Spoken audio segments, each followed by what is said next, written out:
¿Creen que es posible estar en dos lugares al mismo tiempo? ¿Puede una persona, un ser humano, estar en dos lugares más o menos cercanos a la vez? Las hagiografías están repletas de ese tipo de fenómeno. Se llama bilocación o bicorporeidad, la facultad de una persona de estar en dos lugares a la vez, al mismo tiempo.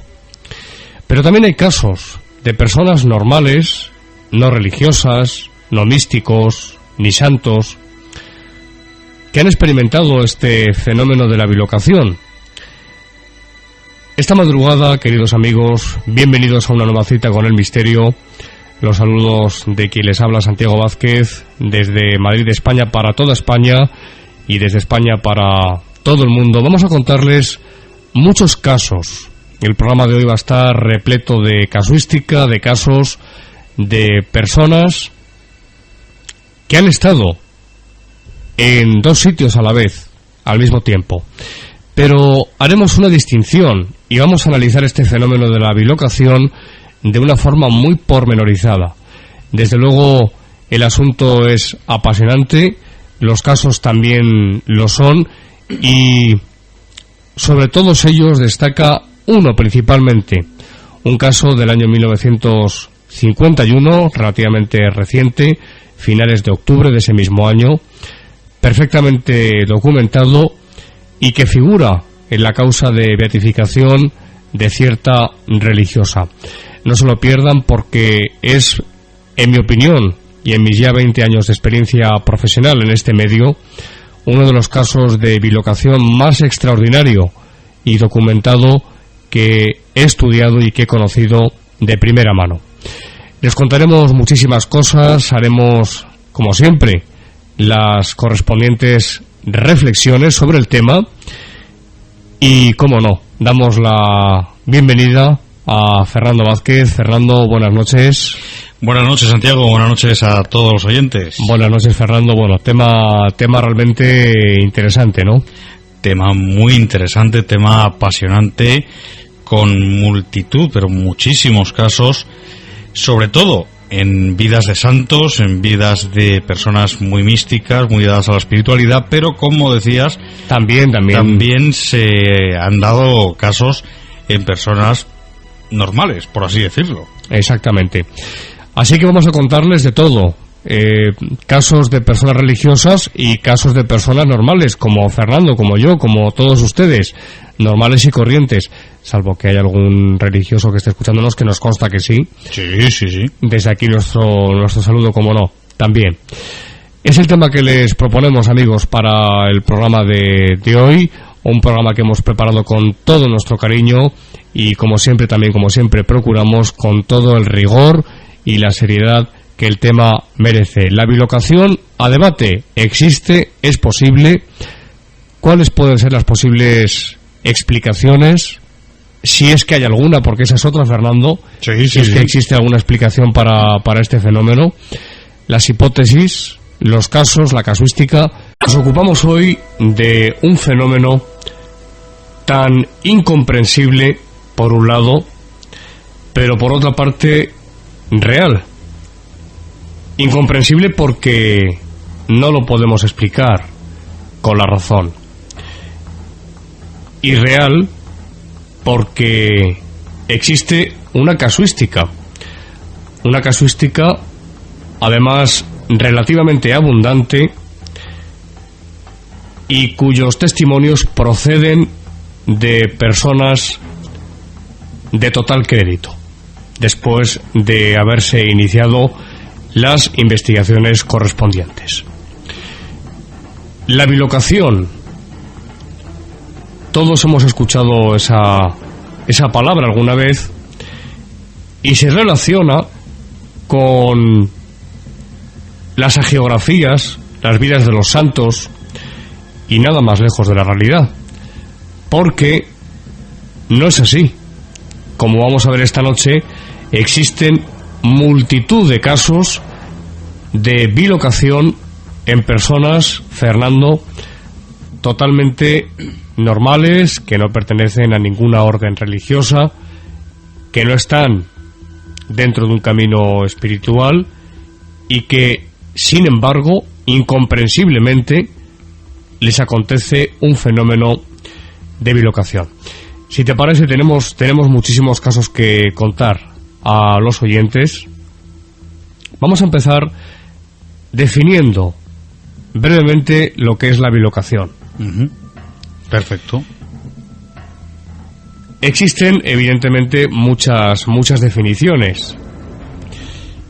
Nosotros escogemos la de Richet, que, como ustedes saben, fue profesor de la Sorbona, premio Nobel de Fisiología, una auténtica eminencia en parapsicología, por entonces metapsíquica, y autor del archiconocido Tratado de Metapsíquica. Dice Richet que se llama bilocación la presencia simultánea de un individuo en dos lugares diferentes, próximos o lejanos. Es decir, la presencia de un sujeto en dos lugares a la vez. Pero aquí viene una matización, y es una matización muy importante. Enseguida voy a decirles por qué. Las personas que creen en la bilocación dicen que es el doble, es decir, el cuerpo etéreo o etérico de la persona que aparece, que se manifiesta en un momento dado, de suerte que el estudio de las bilocaciones es también el estudio de los dobles. Es decir, que nos encontramos por un lado con la bilocación, pero que no tenemos que confundir con el fenómeno de los dobles, porque el fenómeno de la bilocación incluye esencialmente, de una forma íntegra, la materialidad de dos sujetos siendo uno mismo, pero de dos sujetos que están materializados y que pueden, no obstante, como vamos a ver en algunos casos, llevar una vida en estado de vigilia, es decir, con actividad, el uno independientemente del otro. Claro, Santiago, esto es formalmente la bilocación desde un punto de vista riguroso. Porque si la definición dice que es la presencia simultánea de una misma persona en dos lugares diferentes, se entiende y se desprende que es la presencia física de la persona. Claro, claro. Esta es la auténtica bilocación. Es decir, la materialización de un sujeto en dos lugares al mismo tiempo. ¿Es lo mismo que bicorporeidad? Es lo mismo, pero con el matiz que a continuación voy a exponer. Sí, es lo mismo. Bicorporeidad quiere decir dos cuerpos, de dos, corporeidad, en dos lugares diferentes, lejanos o próximos. Pero recalcamos, Santiago, que es la presencia física de una persona en dos lugares distintos. En dos lugares distintos, con materia, y que pueden tener el uno sin el otro una actividad independiente. Como vamos a ver un caso, sobre todo, profundamente documentado esta noche aquí en el programa. Un caso espectacular, del año 1951.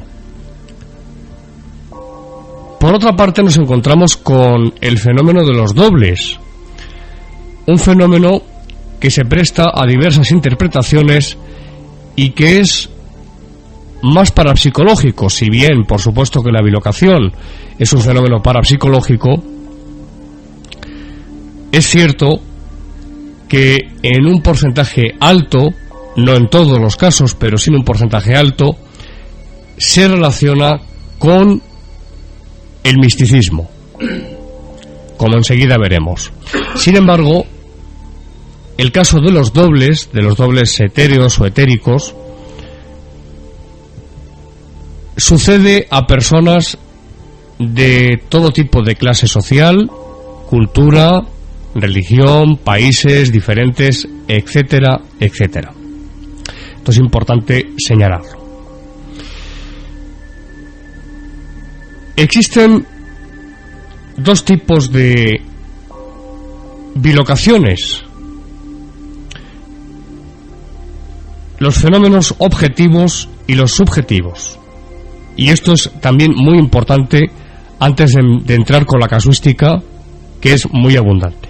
Claro, pero objetivos y subjetivos, ¿por parte de quién? ¿De la persona bilocada o de las personas que presencian ese fenómeno? Vamos a verlo. Vamos a verlo. Vamos a verlo. En efecto, Fernando. La bilocación sería objetiva si hubiera en realidad un cuerpo viviente desdoblado, manifestando su realidad material simultáneamente en dos sitios distintos. Es lo que estaba diciendo hace unos minutos. Esta es la bilocación objetiva.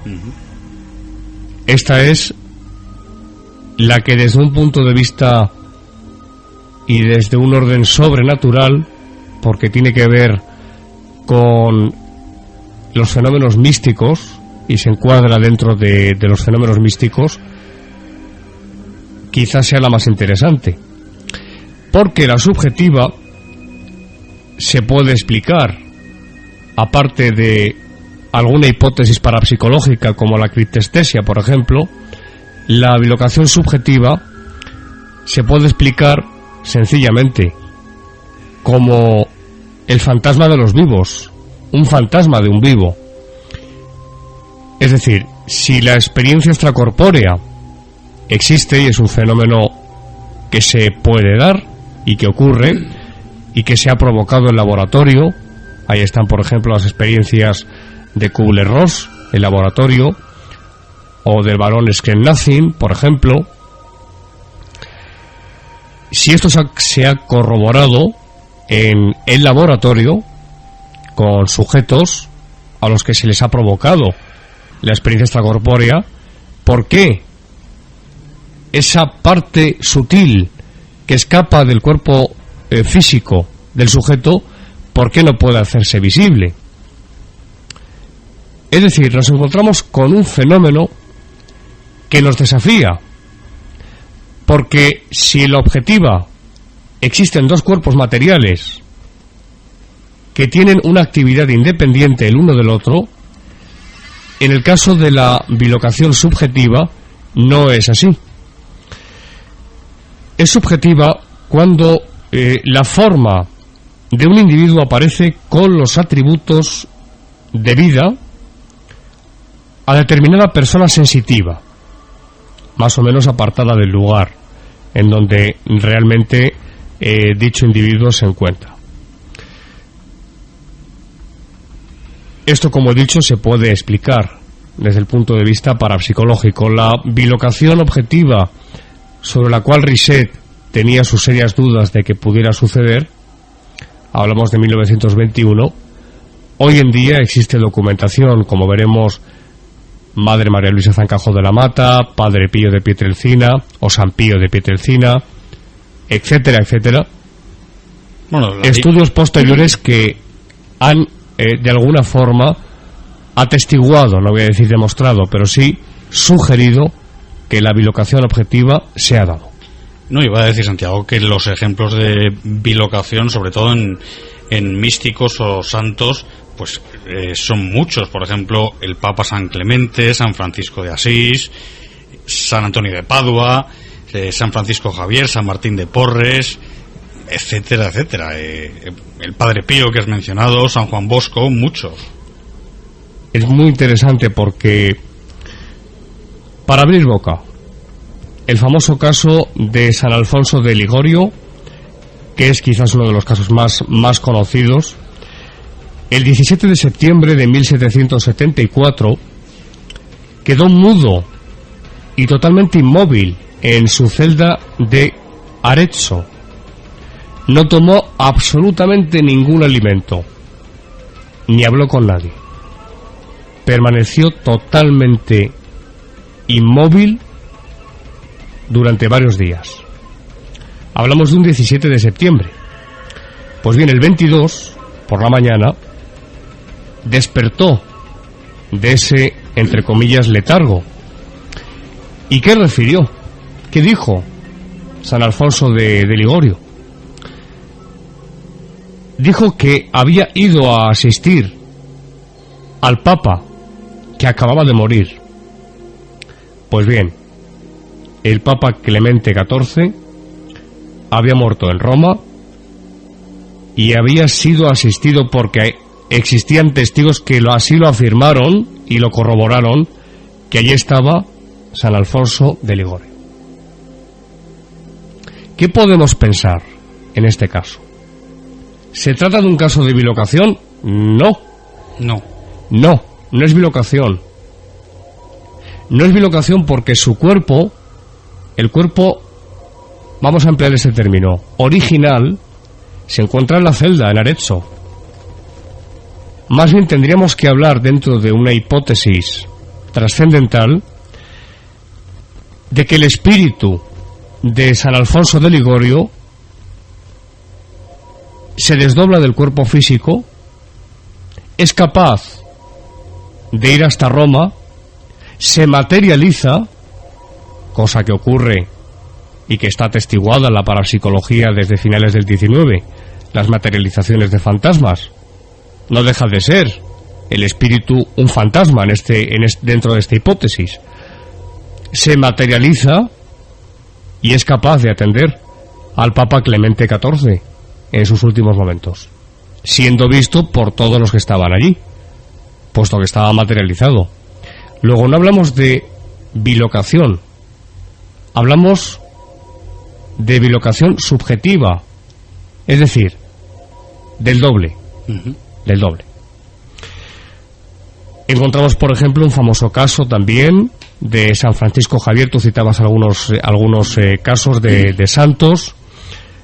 San Francisco Javier, que naufragó en el mar de la China, se fue hasta allí a predicar y se encontraba simultáneamente en el navío que estaba naufragando y por otra parte en una chalupa que se alejaba rápidamente del buque con varios marineros. Encontramos este caso también. Y por citar algunos, que no has citado, Fernando, aparte de esos que has citado, San José de Copertino, también famoso por sus levitaciones y sus éxtasis, sobre todo levitaciones. Este es el santo que... Santa María de Ágreda, etcétera, etcétera. Que pegaba una especie de grito cuando... No, una especie no, un grito. Un grito. Sí. Hombre, antes, dentro de la seriedad del tema es gracioso. Dentro de la seriedad del tema resulta casi cómico, ¿no? Sí. Porque San José de Copertino, o Cupertino, cuando él percibía, y así lo contaba, él percibía que se iba a producir la levitación. Y entonces soltaba un alarido, un grito tremendo. Y entonces ya sus compañeros acostumbrados decían: ya está el hermano José, que va a echar a volar.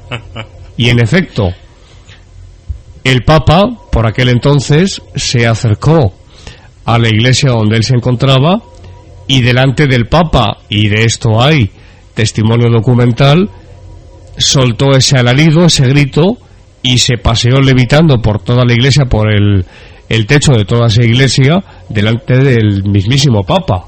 Esto ocurrió. ¿Cómo se quedaría el Papa, no? Según consta, como digo, en documentos de la época. Bien. Antes de entrar en... Yo creo que es, si no el más de esta noche, el caso más impresionante de todos, además reciente, del año 1951, totalmente documentado, lo tenemos aquí y se lo vamos a contar. Sí voy a contar algún caso, breves todos ellos, donde se da o bien por un lado la bilocación objetiva o por otra parte la bilocación subjetiva. Si bien es mucho más frecuente, y esto hay que dejarlo bien sentado ya, que la bilocación subjetiva es, como digo, mucho más frecuente que la objetiva. La bilocación objetiva, es decir, dos sujetos materializados, el mismo sujeto en dos lugares al mismo tiempo, con una actividad en todos los sentidos independiente el uno del otro, son casos aislados, pero han ocurrido. Fernando. Antes de continuar con los casos, Santiago, una pregunta que quería hacerte.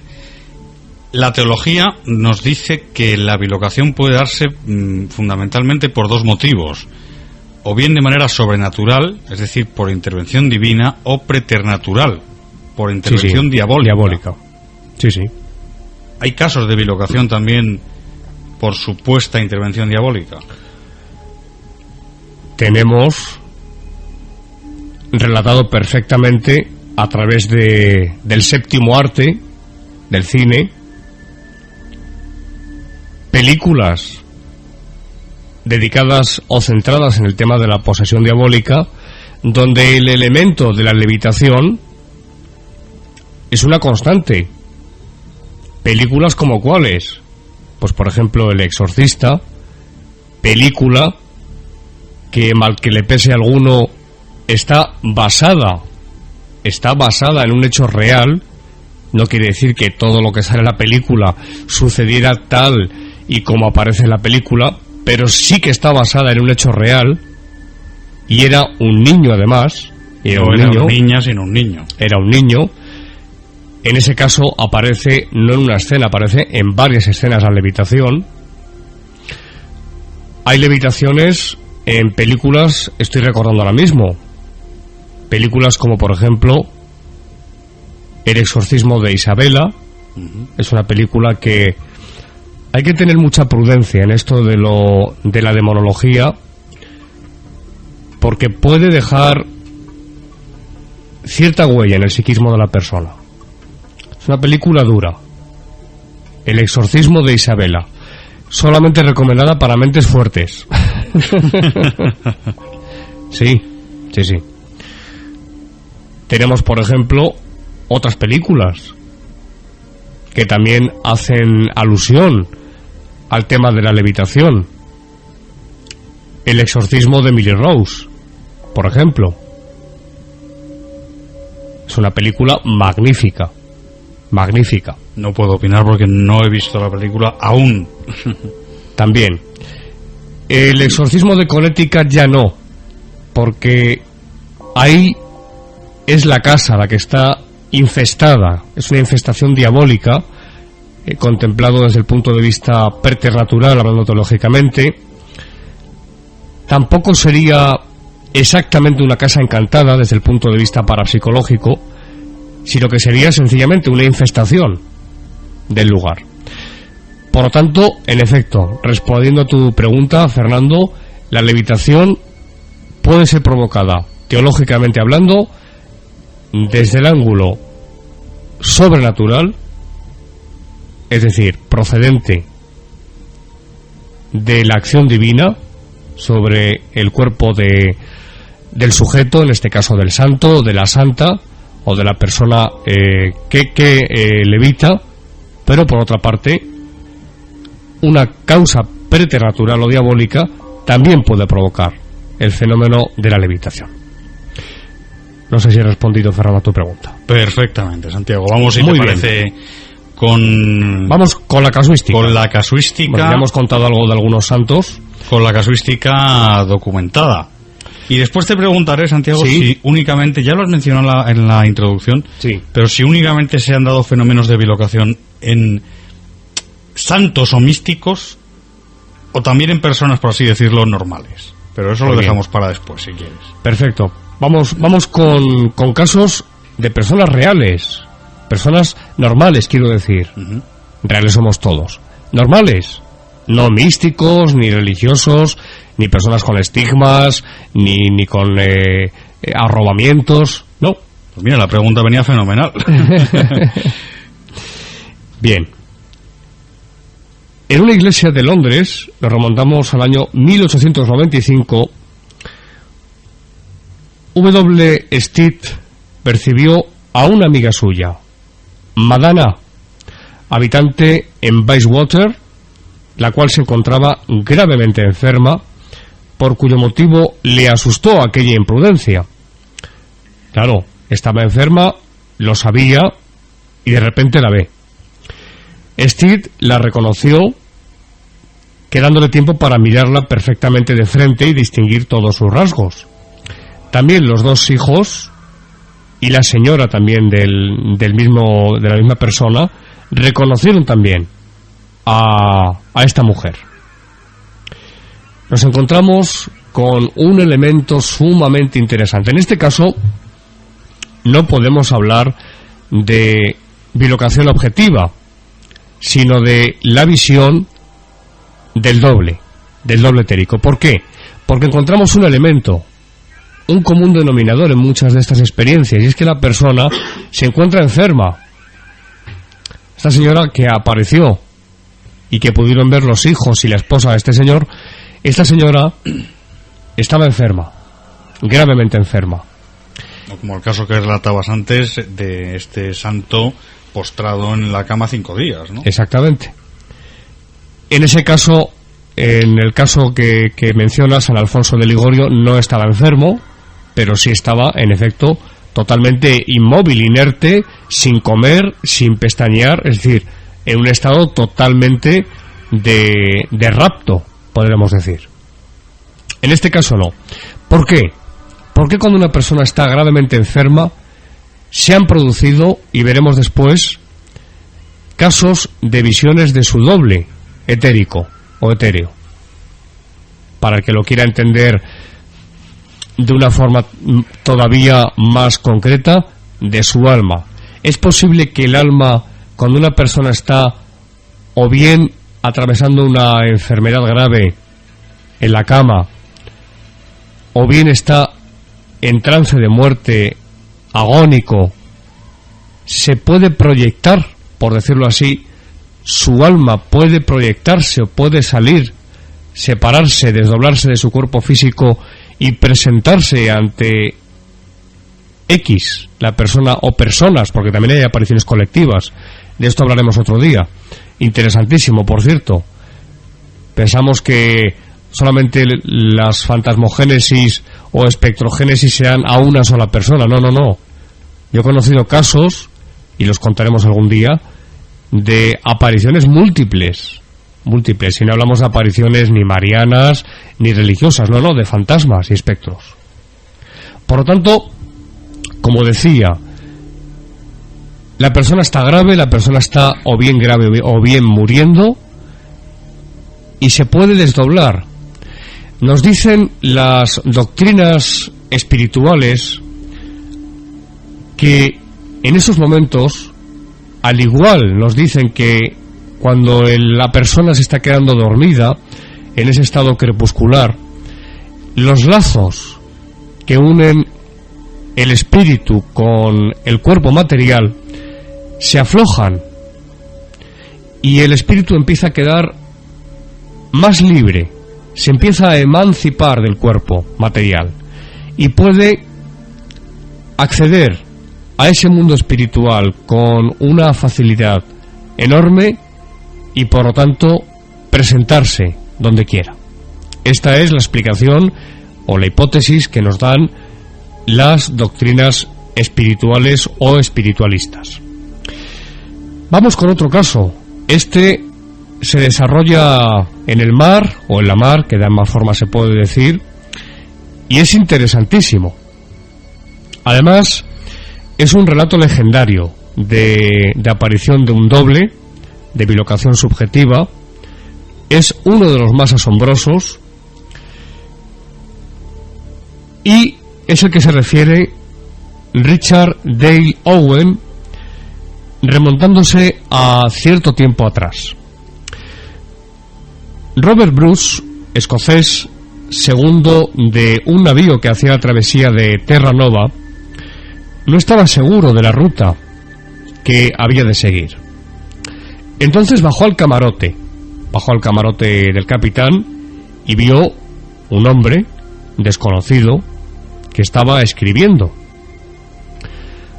Robert Bruce subió al puente, encontró al capitán y ambos bajaron de nuevo al camarote. No había nadie, pero encontraron escrito en un papel lo siguiente, entre exclamaciones: dirigíos hacia el noroeste. Este consejo o este auxilio, o llámese como se quiera, fue seguido, se le hizo caso. ¿Por qué? Claro, había visto allí a un señor escribiendo. Cuando sube el capitán, bajan, ya no está y se encuentran con la nota: dirigíos hacia el noroeste. Pues viraron y se dirigieron hacia el noroeste. Pues bien, pasadas algunas horas, encontraron a un navío totalmente extraviado, a punto de hundirse, en el cual había un individuo idéntico al que Robert Bruce viera en el camarote escribiendo. Interesante, ¿eh? ¿Tenía conocimiento este hombre que escribía en ese barco? ¿Tenía conocimiento, estando en apuros en su propio barco, de que estaba en otro barco escribiendo? Pues parece ser que no. Claro, es que esta es la pregunta, Santiago. ¿Cuál es, por así decirlo, sí, el original, el cuerpo original, y cuál es, cómo decirlo, no la copia, sino el otro? Sí, te he entendido. Claro. Es que vamos más allá.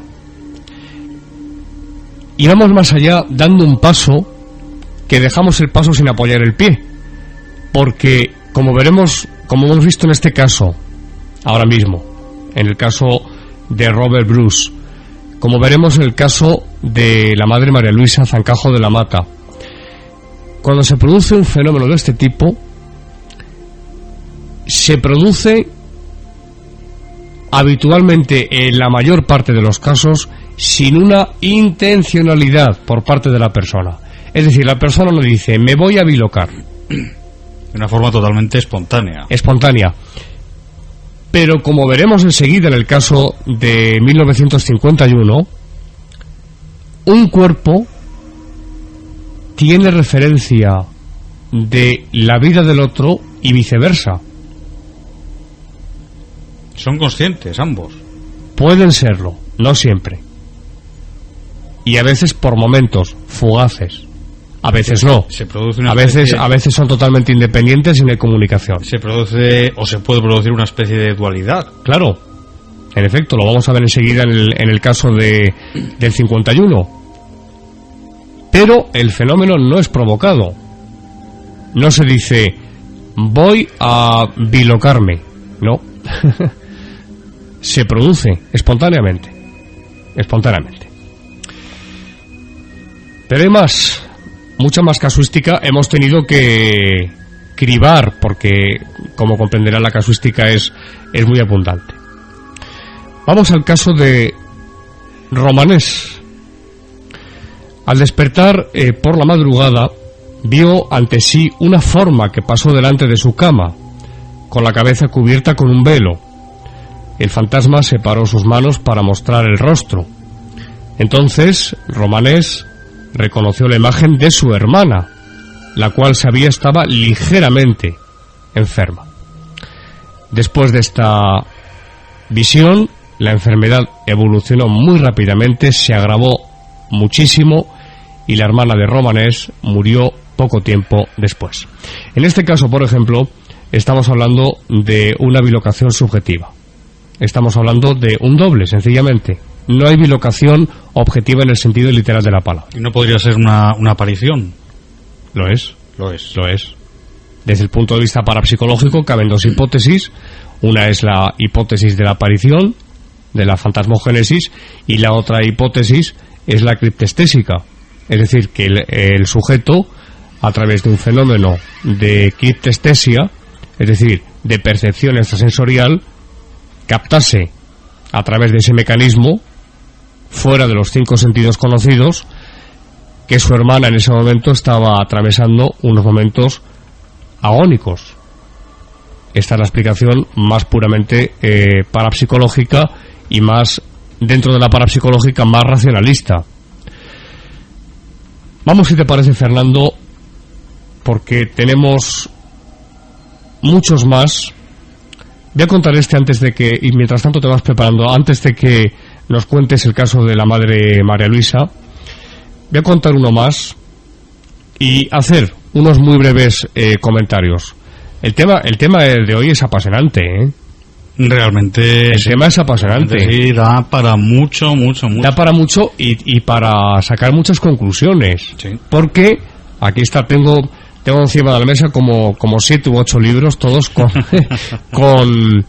casos reales, documentados, estudiados e investigados. No estamos hablando de oídas. Me han contado, me dijeron, una prima de mi hermana me dijo... No, bueno, una prima de mi hermana sería mi prima.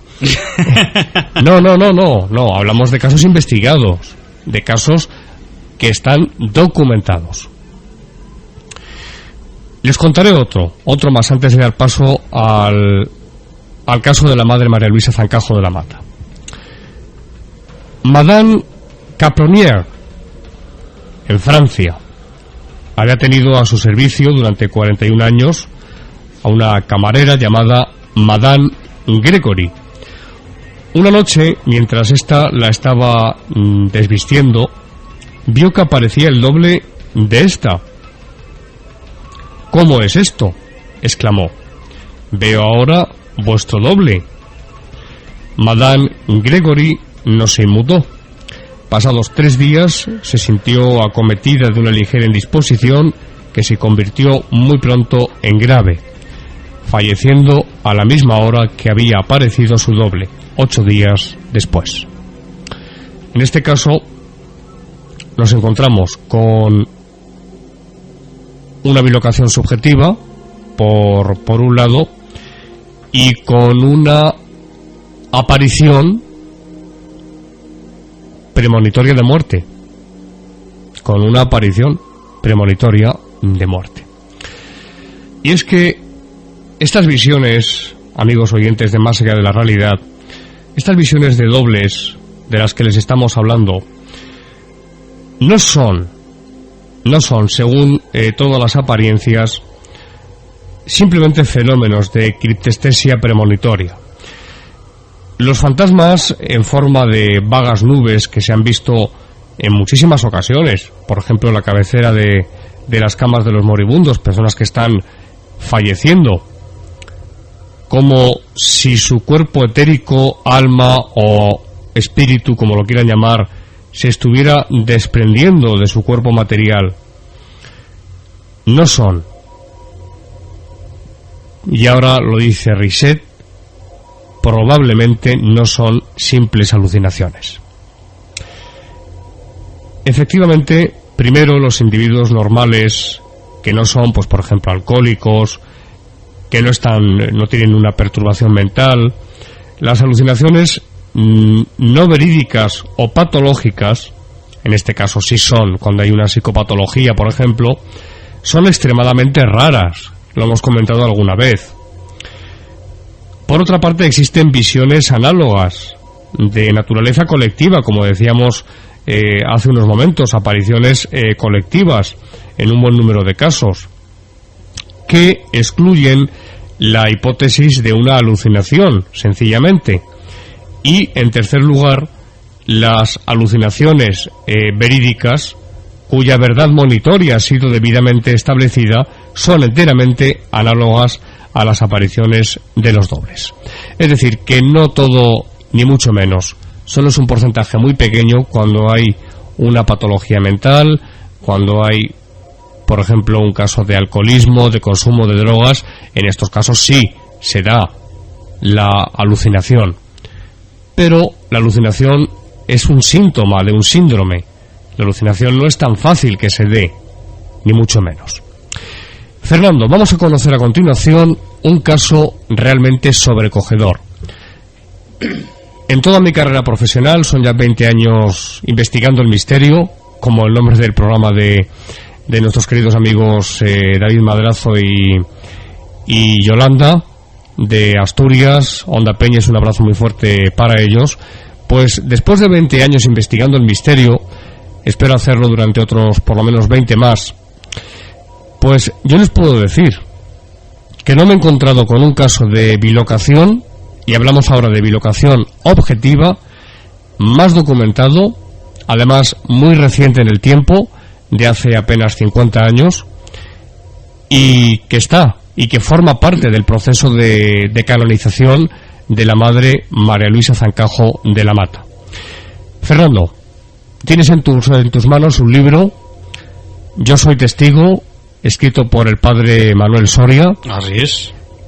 Su director espiritual, el director espiritual de la Madre María Luisa. Es una joya lo que tienes ahí en las manos, Fernando, porque de ese libro se hicieron pues muy pocas, en comparación, claro está, con lo que se hace hoy en día, de miles de ejemplares, ¿no? Pero realmente hay pocos libros, y nos vas a leer lo que dice el padre Manuel Soria de esa bilocación de la Madre María Luisa. Fernando, cuando quieras. Bueno, pues dice el padre Manuel Soria: se sabe que algunos santos han tenido este don, la bilocación, o que Dios la ha hecho por ellos. Es uno de los fenómenos que nadie nos creemos del todo cuando nos lo cuentan, pero que no se puede negar cuando hemos sido testigo de alguno. La Madre María Jesús y yo estuvimos haciendo una visita a doña Carmen de la Mata, con intención de recoger de su boca y grabar el testimonio de la madre sobre la infancia de su hija, María Luisa. Todo está recogido y transcrito, pero hay una cosa que nos llamó la atención. Doña Carmen estaba en su sano juicio, como se puede ver a lo largo de la conversación, donde contesta adecuadamente a las preguntas que le hago sobre varias cosas. Al final nos dice que después de la fundación, como ella se queda muy sola, su hija María Luisa venía a visitarla muchas veces.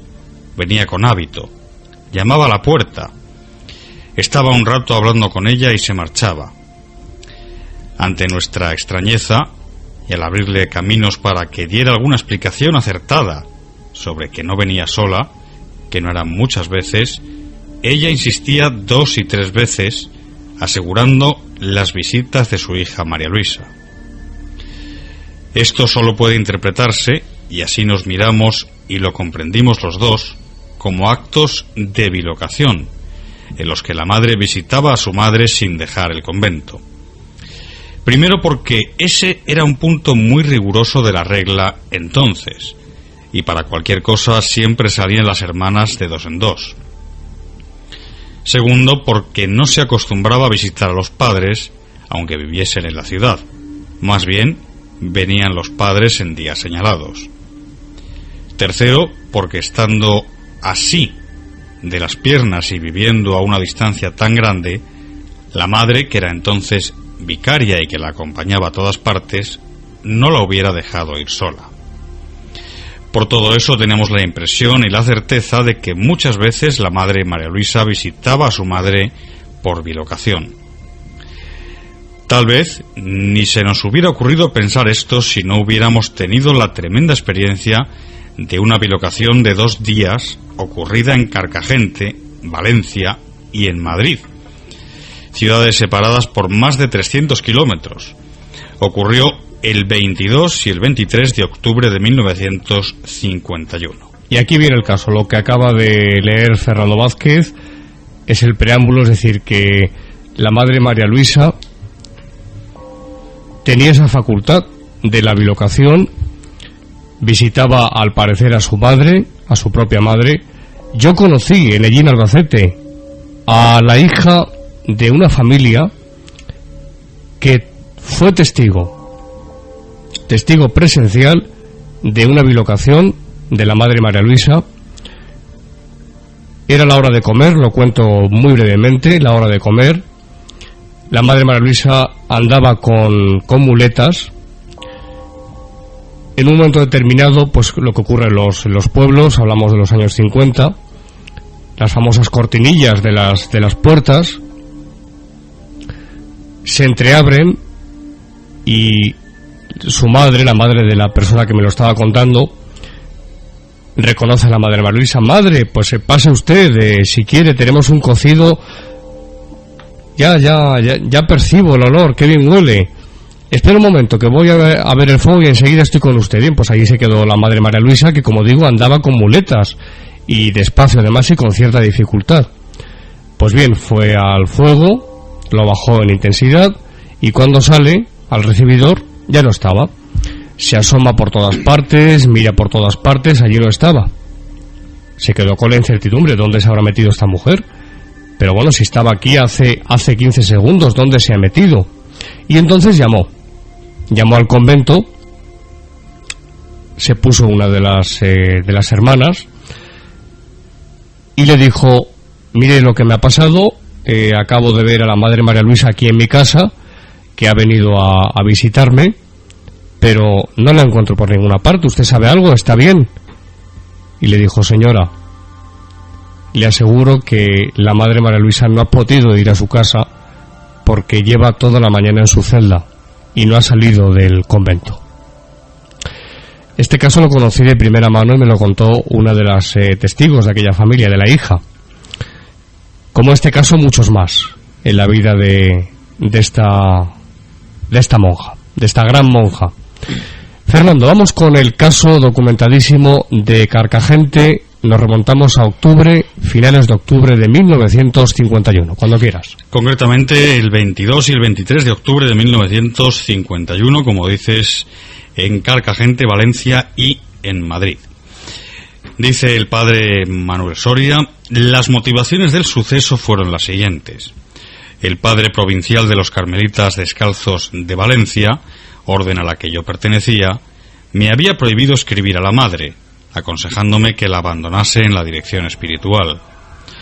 El motivo esencial no era para él mi incapacidad o el mal que yo podía recibir metiéndome a responsable en un asunto tan vidrioso, sino el profundo convencimiento que tenían de que todo lo que le ocurría a la madre eran patrañas y no cosa de Dios.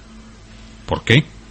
No porque habían estudiado los fenómenos o me habían pedido que les explicara qué pasaba allí para poder emitir un juicio, sino por el hecho de que me hubiera elegido a mí como director.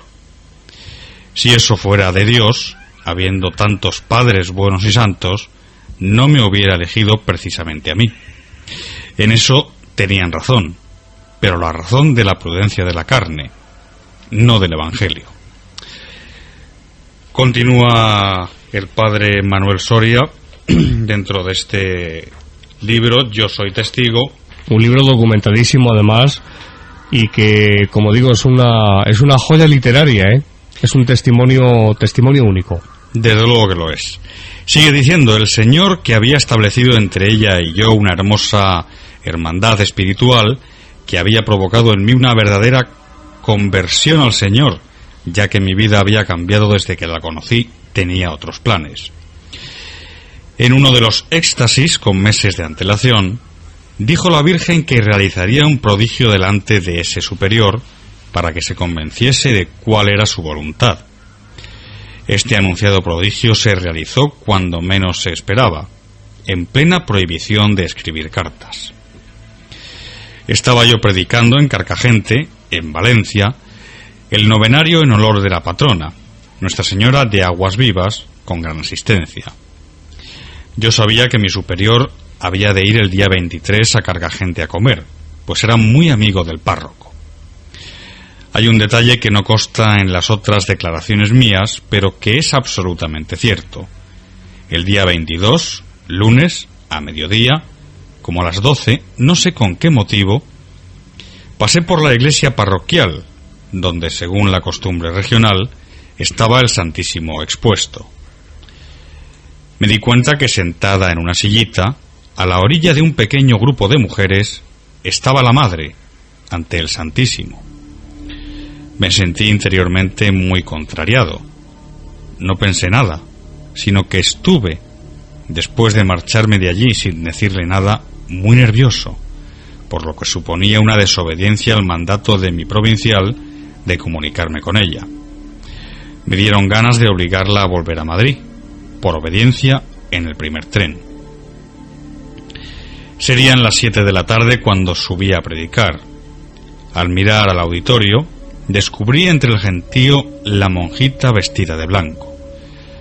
No sé cómo prediqué, porque me bailaban las ideas, de la imprudencia que suponía venir a verme, la madre precisamente la víspera de la llegada del provincial.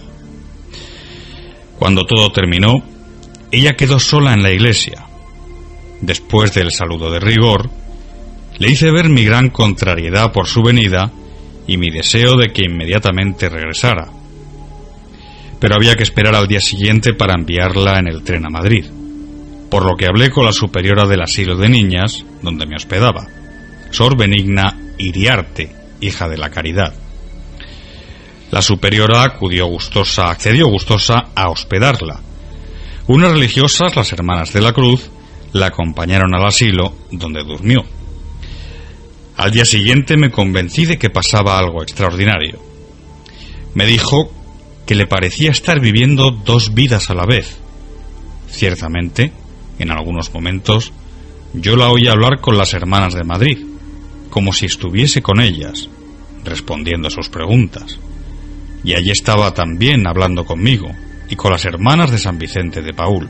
Fíjense que lo que decíamos hace unos minutos, la Madre María Luisa, en palabras de su director espiritual, el Padre Manuel Soria, testigo de excepción de todos sus fenómenos, afirma en este punto, de la voz de Fernando Vázquez, afirma tener la impresión de estar viviendo 2 vidas al mismo tiempo. Y el propio Padre Manuel Soria dice que es testigo de que respondía a preguntas que se le estaban haciendo en Madrid. Es decir, que había 2 Madres María Luisas independientes la una de la otra. Es interesantísimo. Continuamos, Fernando. En uno de los éxtasis que tuvo, dijo la Virgen que había realizado el anunciado milagro de la bilocación para que mi provincial, que había de venir aquel día, se diera cuenta de cuál era su voluntad. Ya sobre esta pista, puse una conferencia a Madrid desde allí mismo. Se puso al teléfono la superiora, la Madre María Jesús Huerta. Al preguntarla yo por la madre, me dijo que estaba en casa. Las hermanas no tenían todavía teléfono en casa y habían de salir a la calle para llamar o ser llamadas en el teléfono de una casa cercana. Insistiendo yo en que me dijera cuándo y dónde había visto a la madre, me dijo que aquella misma mañana se la había encontrado en la escalera, camino de la clase, y la había saludado. Es decir, que estaba en Madrid, camino de clase, de dar clase porque daba clase. Estaba en Madrid también al mismo tiempo. Incomprensible. Continúa diciendo, todas las hermanas la habían visto. También me dijo que estaba pasando algo fuera de lo corriente. Yo quise cerciorarme más. Quise que se pusiera al teléfono mi prima, hermana Carmen, entonces Concepción, porque necesitaba en un caso tan importante otro testigo más. Y en este caso tan cualificado para mí como mi prima. Me aseguró igualmente que la madre estaba en casa, y fue entonces cuando yo dije a la Madre Superiora, también está aquí conmigo la madre desde ayer. Ahora, cuando vaya a casa, que todas se cercioren de que está la madre allí, que tendrán que testificar. No la pierdan de vista y anoten cuanto ocurra. Las hermanas estaban en Madrid tan emocionadas como yo en Carcagente. Después, por la declaración jurada y firmada de los testigos, hemos comprobado varias cosas. Primero, la llaga del costado. Estas son, perdona Fernando, esas son las conclusiones a las que llega el padre Manuel Soria después de una minuciosa investigación. Este hecho, si bien no prueba las virtudes en grado heroico de la Madre María Luisa, sí que contribuye a su causa de beatificación y posterior canonización. Vamos a ver y a estudiar las conclusiones del padre Manuel Soria. Primero dice, la llaga del costado, y en el esfuerzo de una sugestión diabólica que tuvo, le sangró y manchó el hábito que le tuvieron que lavar. Era estigmatizada, lo digo para los que no lo sepan. La madre María Luisa tenía los estigmas, tanto en manos, pies y costado. Bien, pues en Madrid también le sangró la llaga y también la lavaron. Es decir, es como si lo que sucediera en un cuerpo repercutía en el otro. Esto es interesante anotarlo. Segundo punto que menciona el padre Manuel Soria. A la hora de merendar sacaron en Carcagente las hermanas unas pastas y una botella de vino. Me sirvió a mí una copa, por cierto, muy pequeñita. Y cuando la hermana dio media vuelta, yo me la bebí rápidamente y me la llené otra vez. Esto le hizo mucha gracia. A la misma hora, ella dijo en Madrid, miren el padre, qué pillín. Ahora que no le ve la hermana, se sirve otra copa. Es tremendo, ¿eh? Curioso. Tremendo. Curiosísimo. Tremendo. Tercero, Sor Ángeles Luján obsequió a la madre con una medallita de la Milagrosa como recuerdo. Esa medalla apareció en Madrid en manos de la madre mientras decía, miren qué bonita medalla me ha regalado Sor Ángeles. Las hermanas de Madrid, que tenían noticia por mí de lo que estaba ocurriendo, se quedaron asombradas. Todas ellas escribieron de su puño y letra la declaración jurada correspondiente, que junto con la mía se guardan en el archivo. Es decir, que hubo un caso de aporte. En el caso de la medalla milagrosa hubo un caso de aporte, y en el caso anterior del vino, cuando el padre se sirve un poco más de vino, un caso claramente de clarividencia, de criptestesia. No se intentó siquiera, por las vicisitudes de la vida, pedirles a las hermanas de San Vicente que hicieran alguna declaración, pensando que esto podrá suceder en un proceso eclesiástico, si lo hubiere. Los testigos de este prodigio son, en Madrid, Madre María Jesús Huerta, superiora, y las hermanas Dolores, Cruz, Eucaristía, Purificación, Mercedes y Carmen, todas miembros de la congregación de las misioneras, y que en la fecha que estoy escribiendo perseveran en su vocación, y unas pocas más que han salido. En Carcagente, en Valencia, yo, Manuel Soria Agudo, Sor Benigna Iriarte, superiora, Sor Ángeles Luján y Sor Eugenia. Se mantuvo con ellas alguna correspondencia durante algún tiempo, cosa que también es prueba indirecta. Las cartas están en el archivo. El día 23, estando la madre en el asilo, después de comer, me presenté en casa del señor cura párroco don Francisco, donde estaba comiendo invitado el padre provincial. Como era de temer, no creyó una palabra de lo que yo le contaba, por lo que tampoco quiso venir a conocer a la madre María Luisa. Un fenómeno, como les decía en la presentación, tan irracional por una parte, porque con la razón evidentemente no se puede explicar, como real. Acaban de escuchar en la voz de Fernando Vázquez las palabras del director espiritual, el padre Manuel Soria, director espiritual de la madre María Luisa Zancajo de la Mata, y de todos los nombres de las religiosas y personas que fueron testigos de esa bilocación. Madrid, Carcagente en Valencia a finales de octubre de 1951. ¿Qué es lo que pasa realmente ahí? ¿Qué sucede cuando una persona está en dos lugares físicamente al mismo tiempo? Hablamos de la bilocación objetiva, en palabras de Risset. Esa bilocación a la que hacía referencia, en la que son dos cuerpos, materiales los dos, que pueden vivir el uno totalmente separado del otro y viceversa, sin estar ninguno de los dos sumidos en ningún tipo de estado alterado de conciencia, ni de trance, y ni mucho menos en estados agónicos o en trance de muerte. Esta es la auténtica bilocación y la que apunta a un origen sobrenatural del fenómeno, explicándolo teológicamente.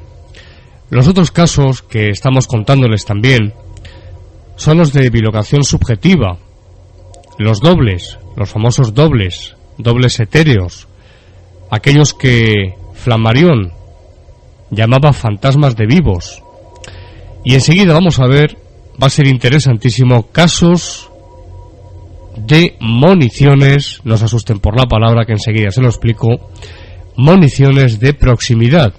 También son casos de apariciones, de bilocaciones subjetivas, poco antes de ver aparecer el cuerpo real, el original, por decirlo así, de la persona, pero poco antes, minutos antes, media hora antes, se presenta su doble, se presenta ese cuerpo bilocado, se produce ese fenómeno de bicorporeidad y aparece antes de que el cuerpo original haga presencia.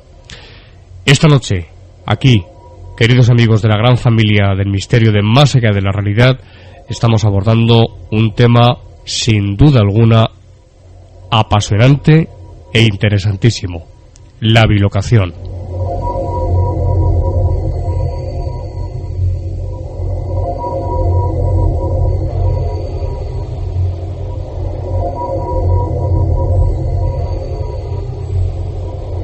La otra cara del misterio.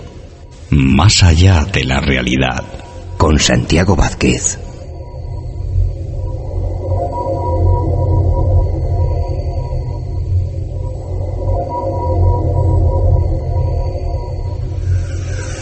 Santiago, vamos con más casos, más casuística.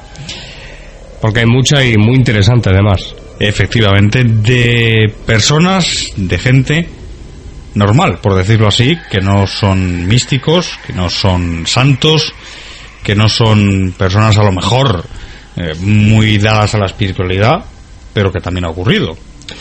En efecto, ya hemos contado algunos y vamos a seguir con la casuística. Por ejemplo, el caso de Madame Sagren, que cierto día a las 10 de la mañana estaba arreglando su tocador ante un espejo, cuando una forma parecida a Monsieur Hendrickson se acercó a ella con ademán de ponerle una mano sobre la espalda. Ella se volvió y al apercibirle exclamó: ¿eres tú? El fantasma desapareció inmediatamente. Dicha señora volvió a verle en su cuarto durante el mismo día.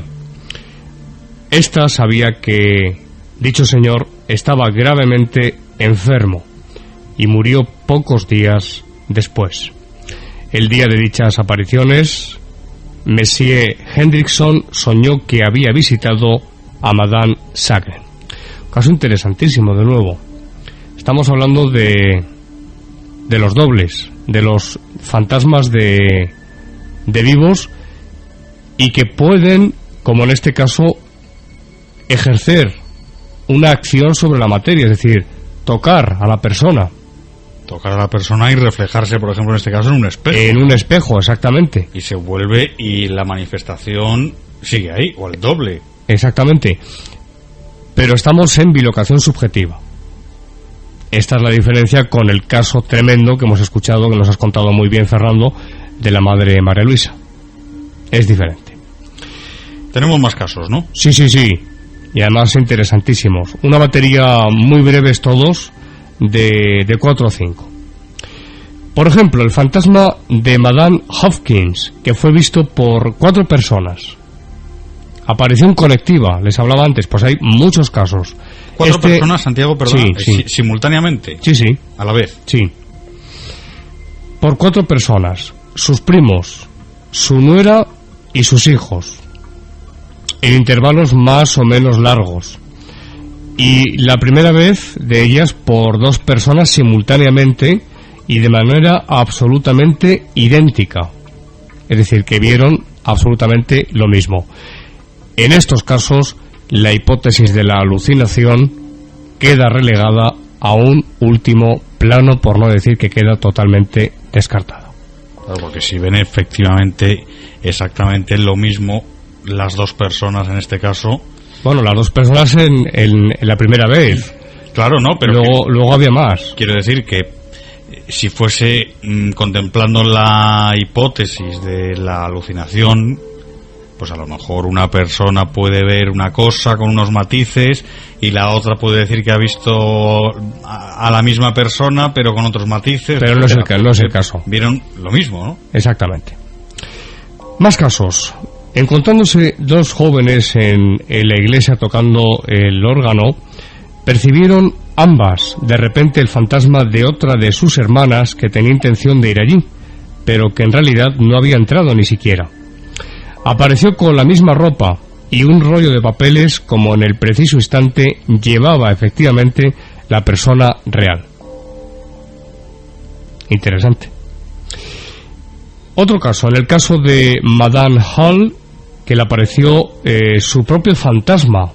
Este caso es muy curioso, cuando se encontraba junto a su marido y otros 2 parientes sentados en la mesa. Espera, Santiago, un Fue momento. vista la aparición por todos en conjunto. Que se apareció el Sí. propio fantasma de Sí. esta mujer. Sí, sí. Y ella misma también lo vio. Es que dentro de las experiencias extracorpóreas, Esto, perdóname, pero esto es un poco fuerte para la propia persona en cuestión. dentro de las experiencias extracorpóreas hay una variante, porque pensamos que las experiencias fuera del cuerpo, mal llamadas viajes astrales, pero bueno, para entendernos, en las experiencias fuera del cuerpo o extracorpóreas hay una variante, y esa variante, entre varias que hay, esa variante es en la que el sujeto, permaneciendo en su cuerpo con plena conciencia, se ve pero exteriormente, es decir, no es que vea su cuerpo desde fuera, no, se ve desde dentro hacia afuera, es decir, ve su propio fantasma, su propia aparición. Como si fuese una persona más que está en la habitación. Exactamente, es decir, se ha desdoblado, pero la conciencia está en el sujeto, en el cuerpo físico, en la mente, en el cerebro, no se encuentra en el yo sutil, en el cuerpo sutil. Es interesante considerar esta hipótesis. Por eso te decía, Santiago, que a mí... No es hipótesis, no. Es casuística.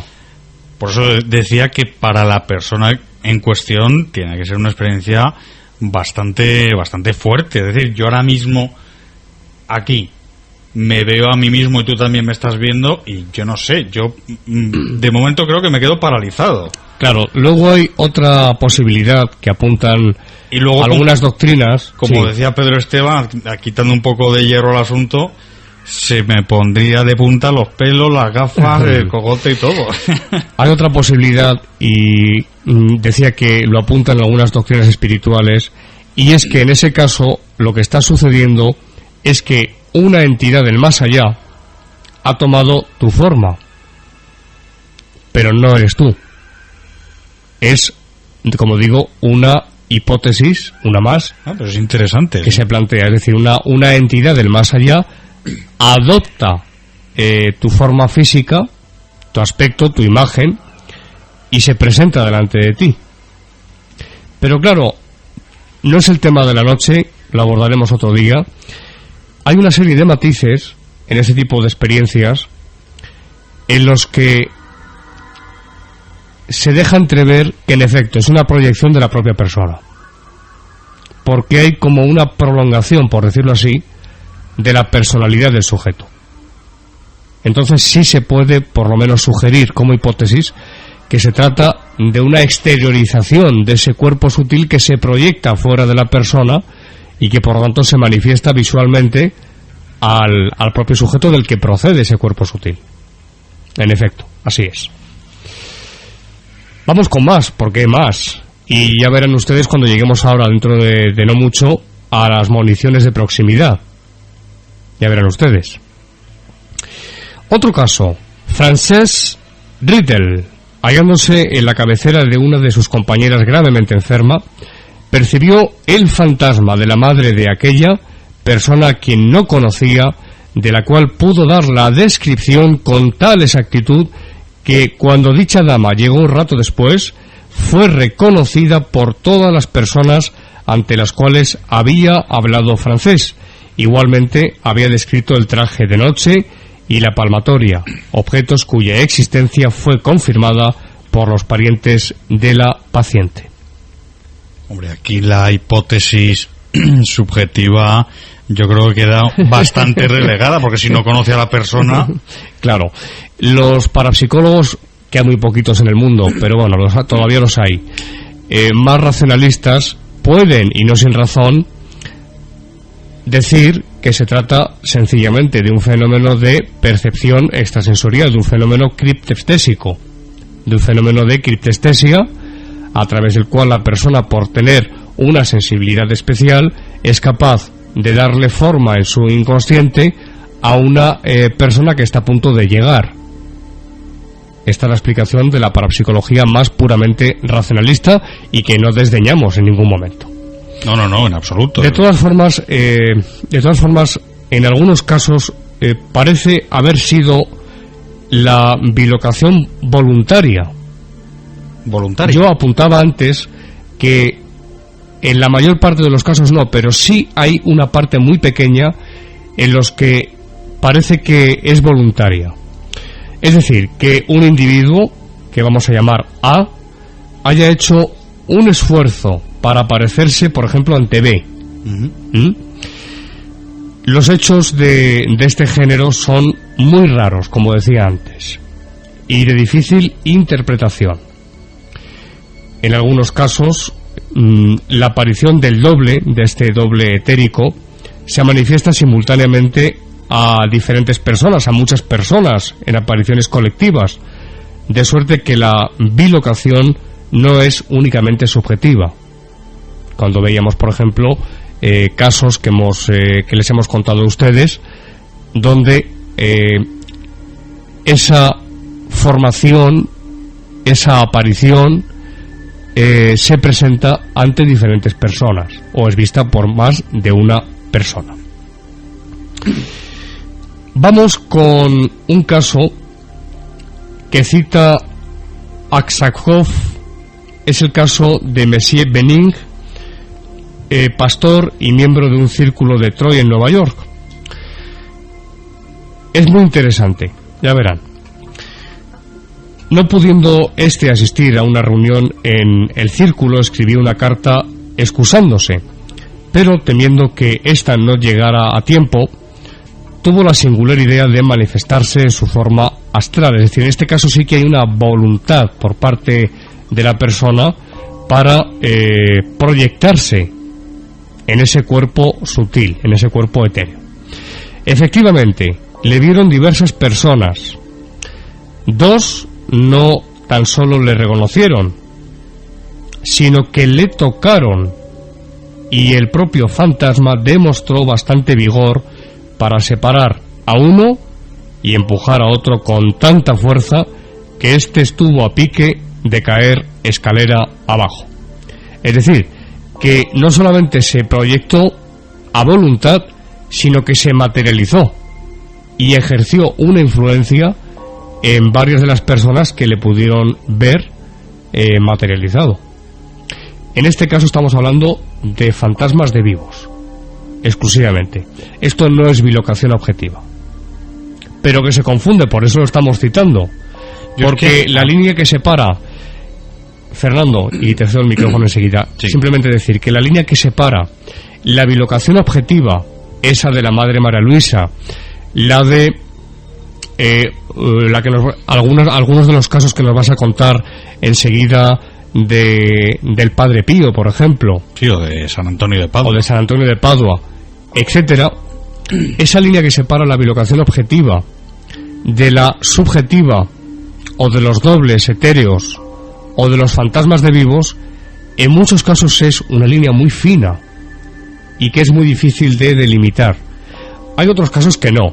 Hay otros casos que claramente se presentan muy nítidos en cuanto a su definición, y sabemos perfectamente que nos encontramos o bien ante un caso claramente de bilocación objetiva o bien ante un caso de bilocación subjetiva o de doble etérico. Claro, no, eso es lo que iba a comentar hace un momento, que a mí me sigue pareciendo muy difícil el diferenciar para la persona que presencia esta bilocación, esta aparición, este desdoblamiento, etcétera. Me sigue pareciendo muy difícil el hecho de poder diferenciar qué es lo que estoy viendo, ¿no? Realmente. Sí. Estoy viendo un fantasma, estoy viendo un desdoblamiento, estoy viendo una bilocación.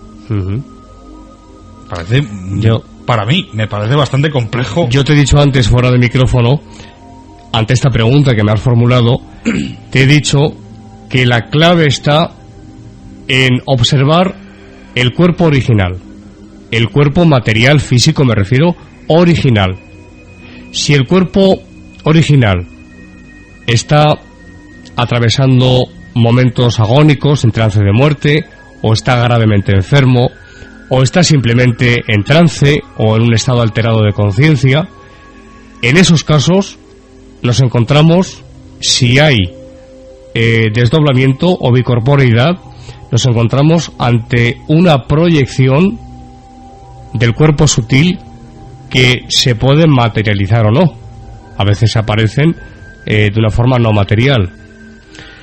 Ahora bien, si como en el caso que hemos contado de la Madre María Luisa, nos encontramos con dos cuerpos que son independientes, que tienen vida propia cada uno de los dos, que son materiales, que incluso el uno tiene conciencia de lo que hace el otro y al revés, en ese caso la bilocación es totalmente objetiva, que es la que apunta dentro del ámbito teológico a un origen sobrenatural o divino, una actuación divina, y por lo tanto se da dentro de una esfera que pertenece al misticismo, como enseguida veremos en el Padre Pío y en San Antonio de Padua.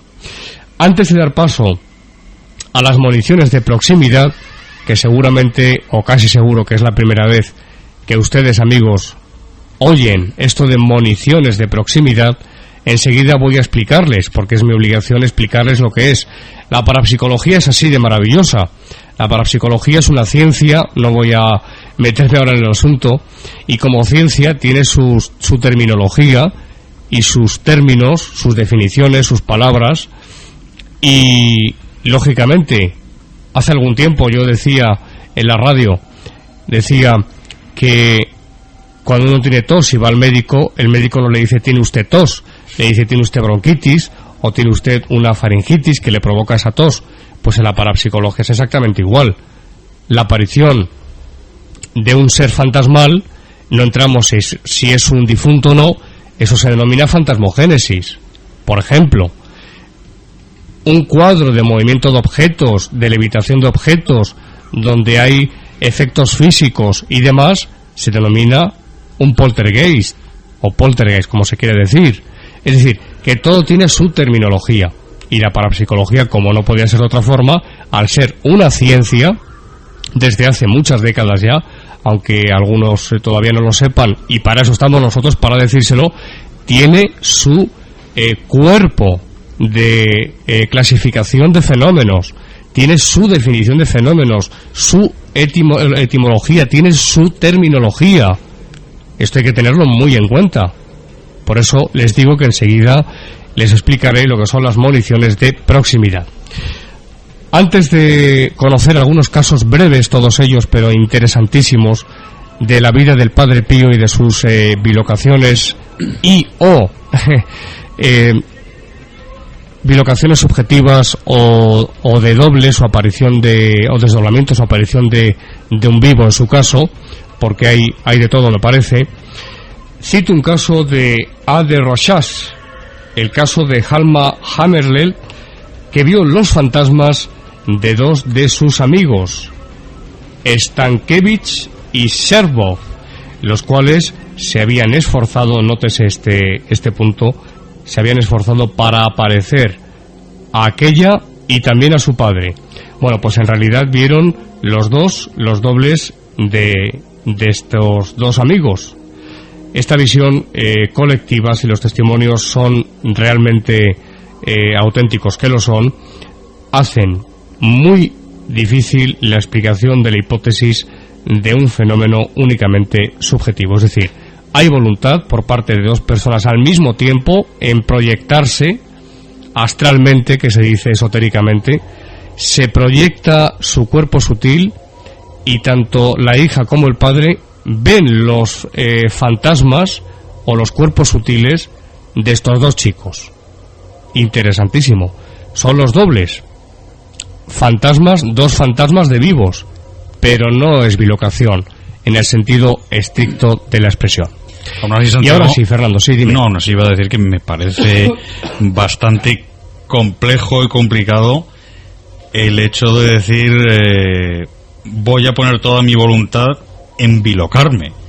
Me parece claro, en efecto, complicadísimo. Es que no ocurre. Muy buen apunte, Fernando. Porque si ya de por sí es difícil provocar, aparte de peligroso, muy peligroso, provocar lo es. una experiencia de fuera del cuerpo, una salida del cuerpo, o como dicen los esoteristas, un viaje astral. Si ya de por sí eso es difícil y es peligroso, pues el hecho de decir voy a intentar bilocarme, pues yo me imagino que debe ser harto complicado. No conozco ni un solo caso. No digo que no exista, digo que yo no lo conozco. Y de haber existido creo que me hubiera llegado. La bilocación, lo dijimos al principio, es totalmente involuntaria. La madre María Luisa, yo creo que en ese caso que hemos contado, uno de los más impresionantes que yo he conocido, y también por su documentación, no puso voluntad en estar en Carcagente y en estar en Madrid a la vez, ni mucho menos. Conozcamos ahora, queridos amigos, vamos a conocer a continuación casos de bilocación en la vida del padre Pío, ya San Pío de Pietrelcina, capuchino, monje capuchino, bueno, monje y sacerdote también, que, como bien saben los aficionados al misterio, tuvo en su cuerpo las llagas, los estigmas de la pasión de Jesucristo durante 50 años, nada más y nada menos.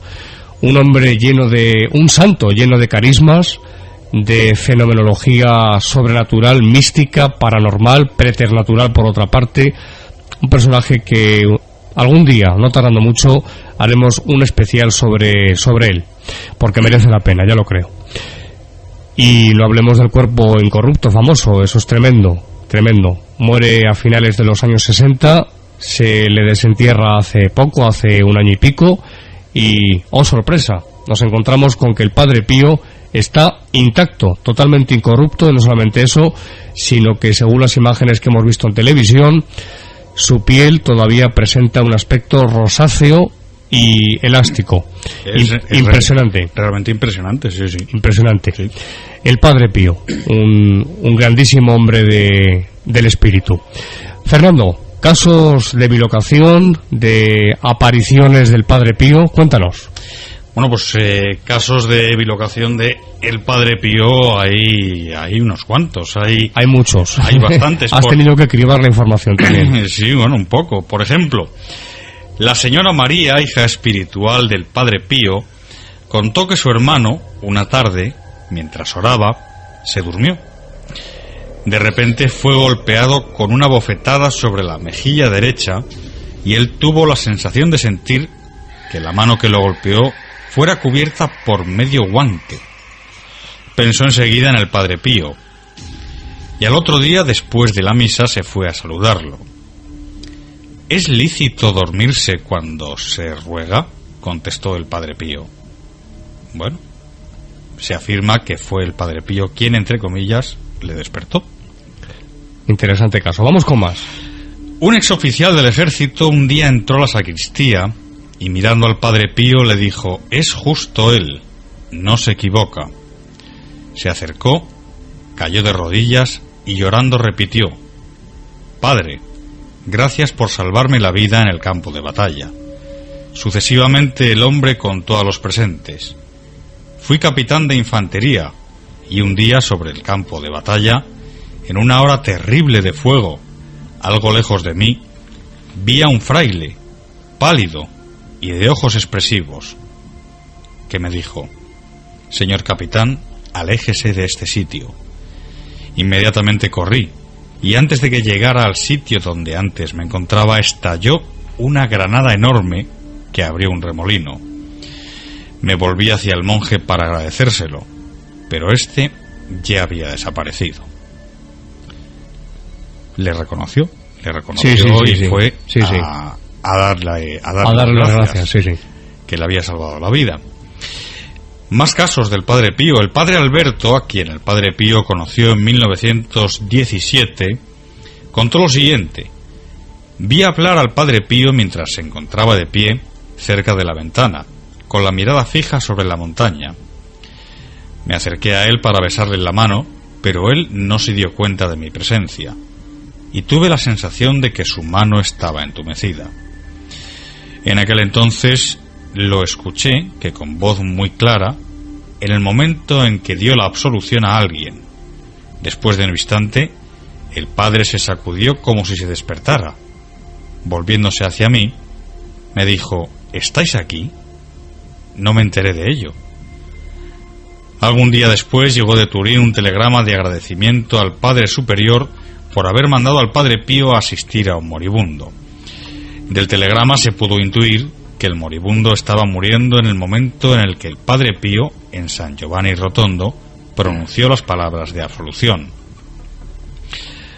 Obviamente, se dice, el superior no envió al Padre Pío al moribundo, sino que el Padre Pío lo visitó en bilocación, o en posible bilocación. Ahí tenemos en posible bilocación, porque has leído, Fernando, muy rápidamente dicho que el Padre Pío se encontraba en ese momento en un estado alterado de conciencia. Así es. En ese caso no hablaríamos de una bilocación objetiva, sino subjetiva.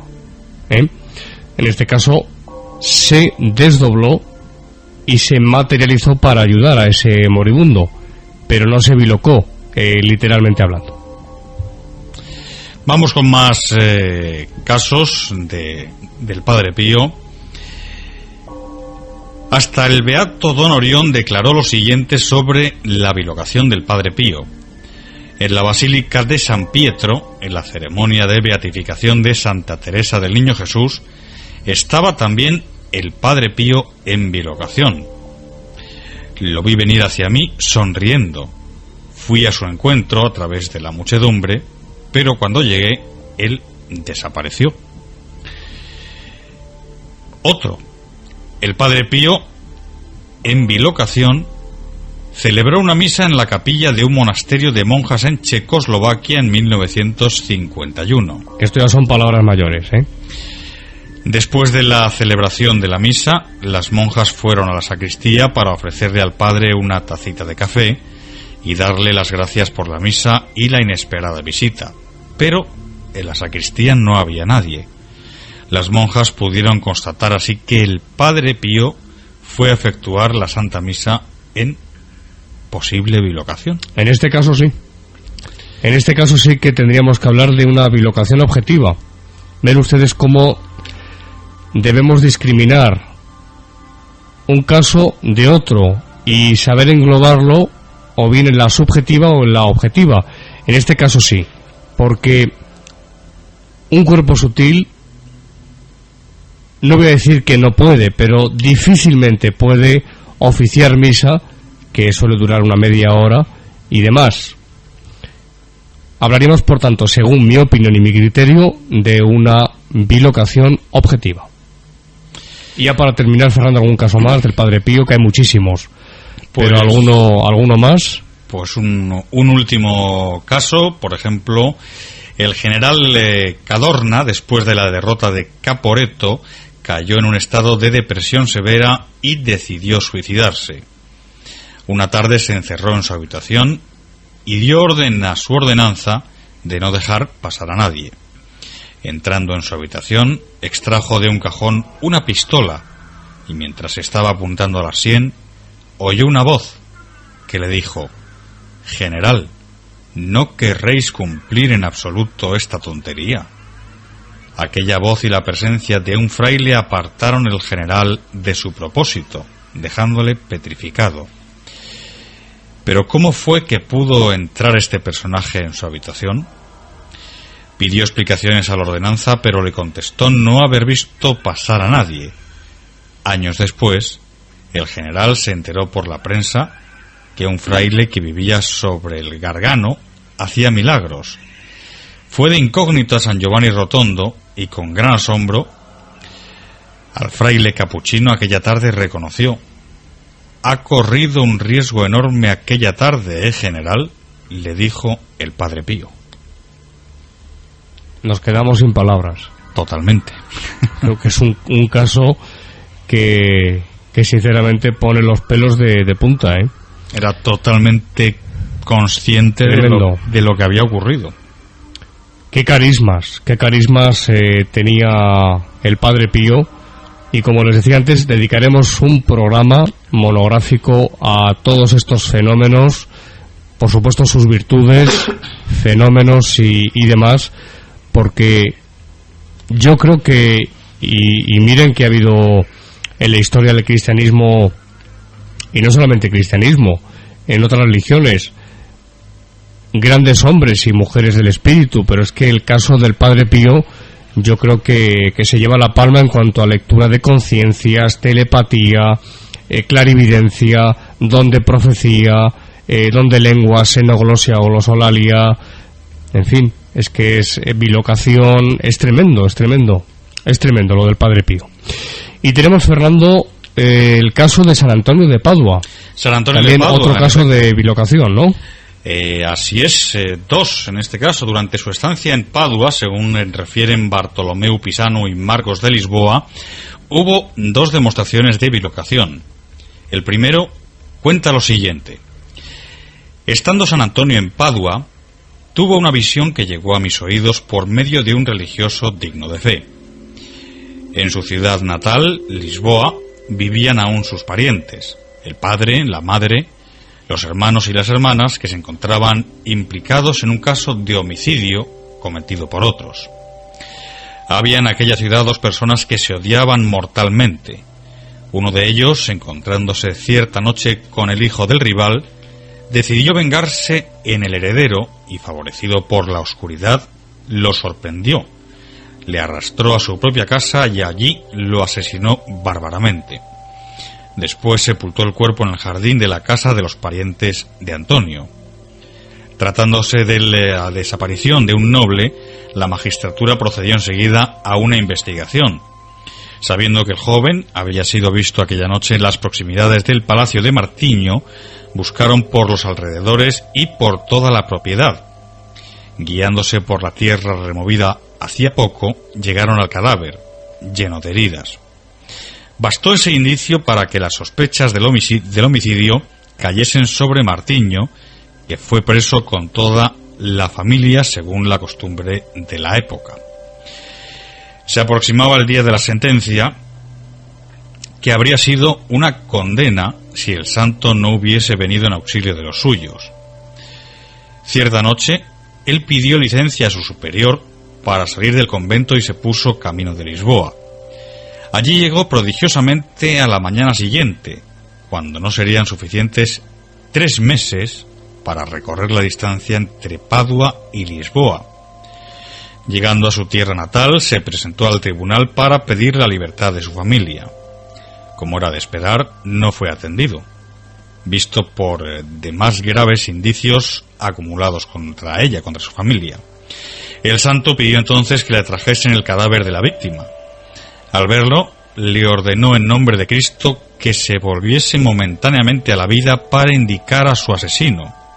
El cadáver se animó y confesó abiertamente que ningún miembro de la familia de Antonio era culpado de su muerte, y después cayó nuevamente en un sueño de muerte.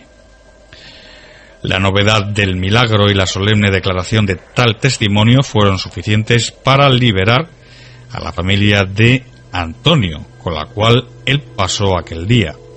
Se despidió al caer la noche y al día siguiente se encontraba de nuevo en su convento de Padua. El escritor portugués, en este caso hablamos de Marcos de Lisboa, relata otro hecho de la siguiente forma. Siendo el padre San Antonio de alta posición social y muy considerado por sus cualidades morales, le fueron confiados cargos administrativos por cuenta del gobierno y de la Casa Real. De su administración, él prestó cuentas a los ministros, entregándoles el dinero que recibía sin preocuparse en pedir recibos. Tenía a los ministros en la cuenta de personas responsables. Los creía honrados, como a sí mismo. Sucedió que algún tiempo después fue llamado a prestar cuentas de su administración. No obstante, las tentativas del padre Antonio para recordarles que la liquidación ya había sido hecha, y a pesar de sus consejos para que no manchasen la conciencia con tamaño pecado y para que no lo arruinasen financiera y moralmente, ellos continuaron a negar, con el intuito de perderlo y arruinarlo, haciéndolo pasar ante el soberano por ladrón de los bienes de la corte. Vivía el buen Martiño en la mayor de las angustias, y los ministros ya se regocijaban con su ruina, que significaría para ellos nuevas honras y cargos más altos. Estaban las cosas en ese pie cuando, en plena reunión solemne, Antonio surgió en medio de ellos. Después de recordar a todos las menores circunstancias de la liquidación efectuada, les ordenó inmediatamente que presentasen todos los recibos a su padre. Les amenazó, en el caso de que se negasen, con los más terribles castigos y con el castigo divino. Impresionados y tomados de pánico, los ministros firmaron enseguida el recibo del dinero. El excelente Martiño volvió a casa agradeciendo a Dios por haberle concedido tal hijo.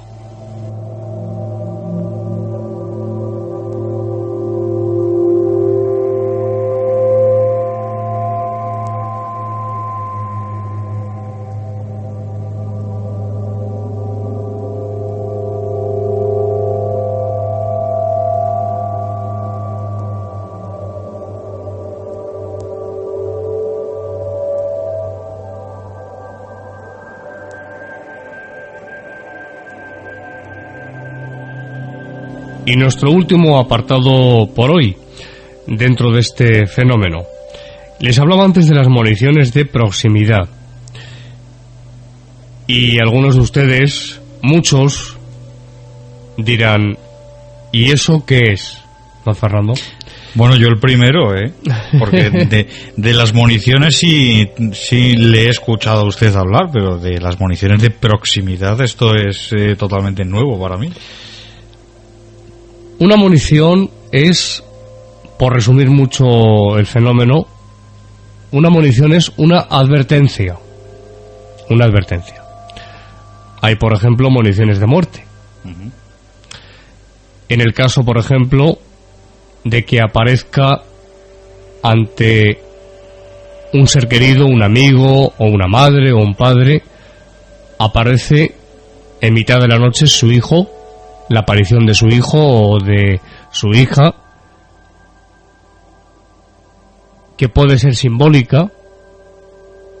Por ejemplo, esto fue muy típico en tanto en la Primera como en la Segunda Guerra Mundial, con la cara ensangrentada, por ejemplo, o sumergiéndose en un lago.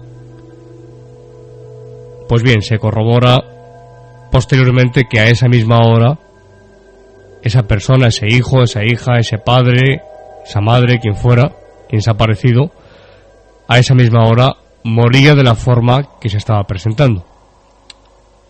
Por tanto, una munición es una advertencia, no es una premonición. ¿Y cuál es la diferencia en este caso? Pues la diferencia es que la premonición se da antes de que el hecho suceda. Sin embargo, la munición se da en el mismo instante en que está sucediendo o poco después.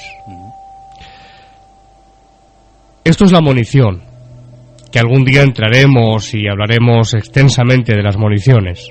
¿Por qué de proximidad? Pues porque se presenta la persona bajo apariencia humana, que poco después va a aparecer en su cuerpo original. De que sea una monición de proximidad. Creo que ha quedado explicado. Y tengo unos pocos casos.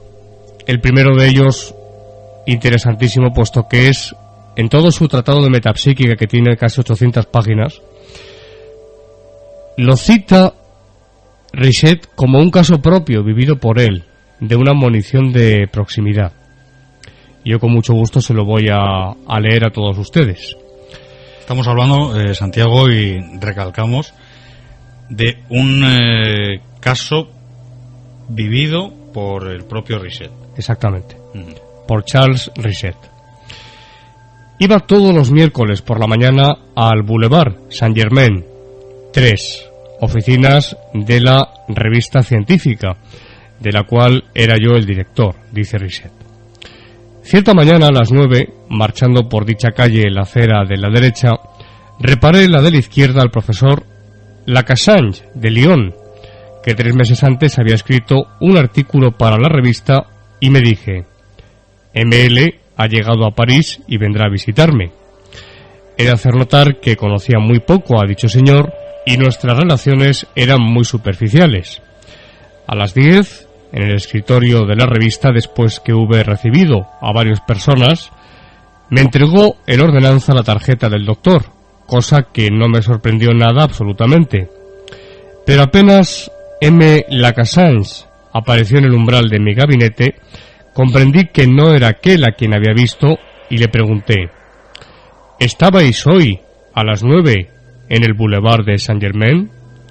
No, por cierto, contestó. Pasé por tal lugar a las 7 y he venido directamente de Val-de-Grâce aquí.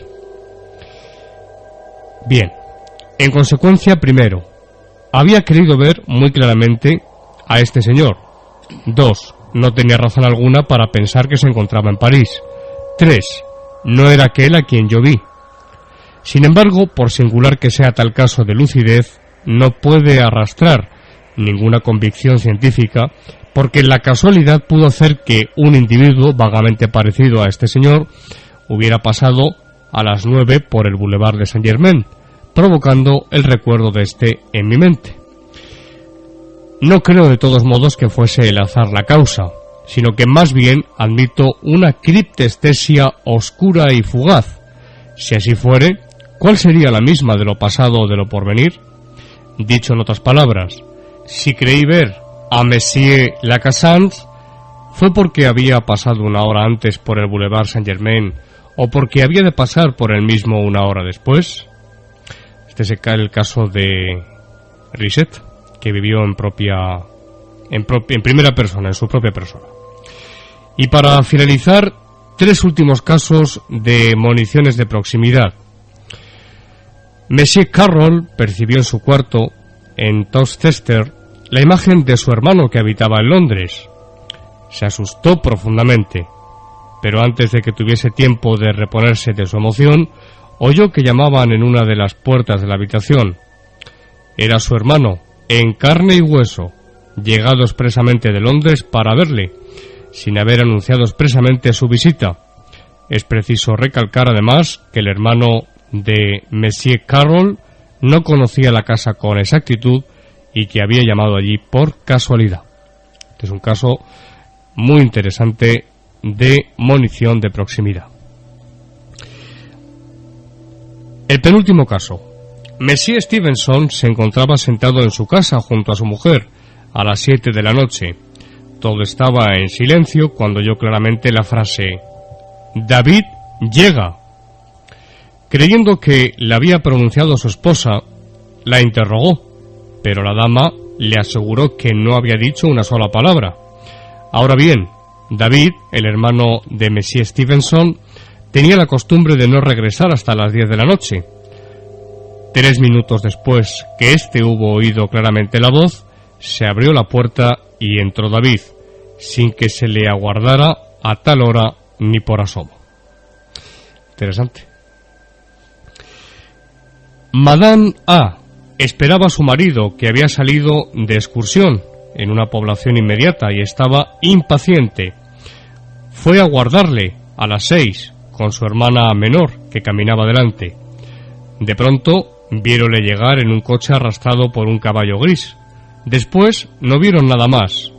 Madame A tardó todavía 1 hora en llegar, pero coincidieron sus señas con las de la aparición, el coche y el caballo. Curioso, curioso. Son municiones realmente sorprendentes. Realmente interesante, realmente casos sorprendentes, inquietantes. Santiago, conclusiones finales o algunas consideraciones o conclusiones finales sobre todo lo que hemos venido hablando en el programa de esta noche. Ya hemos aportado algunas conclusiones en el transcurso del programa,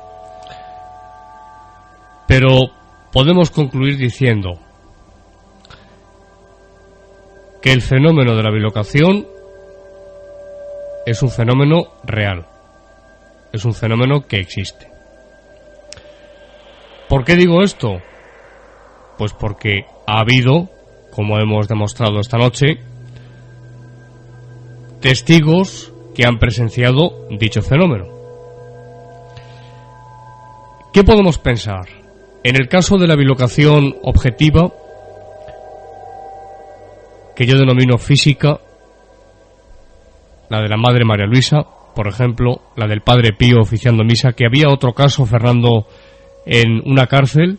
Sí, efectivamente. En una cárcel donde ofició misa y él se encontraba en San Giovanni Rotondo. Sí, son 2 líneas. Sí, adelante. Te lo cuento y se lo cuento a todos los oyentes en un segundo. Me ha parecido muy interesante, además. Nos remontamos al año 1956, es decir, algo relativamente reciente. El Padre Pío, en bilocación, supuestamente, dio la misa al primado de Hungría en la cárcel, en Budapest, en el año 56, como decimos. Sí.